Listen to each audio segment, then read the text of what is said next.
walk the moon! Yay! Thank you so much for having a chat with us. Very much appreciated. We were saying get all the swear words out right now because obviously we're at 6:30 in the evening. But we were also talking about Irish, so you can actually swear in Irish if you want to. Really, legally? Legally, yeah. Will you teach us? Feck. Feck means to see.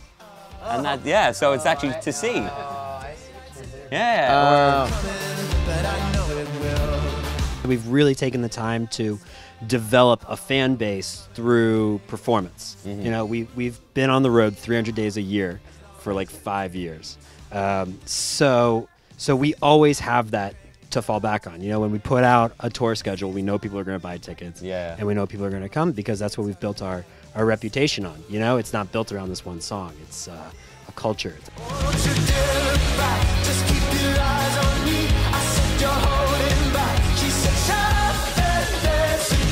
With Shut Up and Dance, we've really been able to travel the whole world. We've been to Japan and Australia and Singapore and New Zealand just in the last like month, and another something like another 18 countries in the next few weeks. So 18 in the next few weeks. How many weeks? Is that one a day? Yeah, I mean it's 18 countries in the next 48 hours. Yeah, it's right. gonna be great. That's the coolest thing is traveling all over the world and meeting people. And you know, it's one thing to sort of see it in an email that we get from our manager, like the song went platinum in Sweden or something, but then to actually take the plane and go there and see people singing along and getting sweaty with them at the shows, you know. Was there any element of it that was anticipated? Was there any kind of part of writing the record that you went, yeah, okay, this could be something big?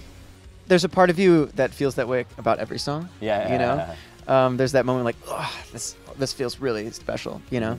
But Shut Up and Dance, particularly when we played it live for the first time, the kids were singing along by the second chorus, and we barely knew the song, you know, and so we knew it was something special. In terms of as well, people you've toured with, you know, like Taylor Swift, all that sort of stuff. What was that like, the 1989 tour? Well, during that whole tour, she was bringing on all of these different artists. She had done this in the past with like big legendary artists, but on this tour, she did all these current artists, you know, people, her peers, I guess.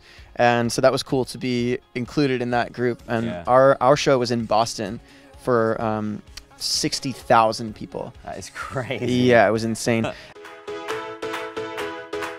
It was a strange place and a tender age. I was just a babe in school. Saw them roll their eyes at me every time that I thought that I was cool. Because you guys have always been known for your music videos. And now, again, with this one. It's so good. Awesome, thank you so much. Where did the idea come from? Because it's so playful and so just colourful and crazy.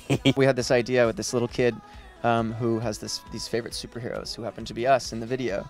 And he kind of starts this revolution. No ego about them at all. Yeah, right. And he sort of starts a revolution in his school as kind of a retaliation against the bullies. Yeah. Yeah. And if you guys have any, I guess, normal superpowers, do you have any like normal everyday superpowers, like simple things that aren't actually superpowers, but they could be considered, like, you know, like when you walk into a kitchen and you're like, I know exactly where the cups are, but you've never been there before. I make a really good 60-second egg sandwich. Oh, 60 seconds? Yeah, it's How? awesome. I can't tell you, it's super. It's a secret. I can make farts with my hands on anything, pretty much. Oh, okay. I need, right here. Oh, here we go. Nope. Oh no, it's not working. Superpower gone. And I will work this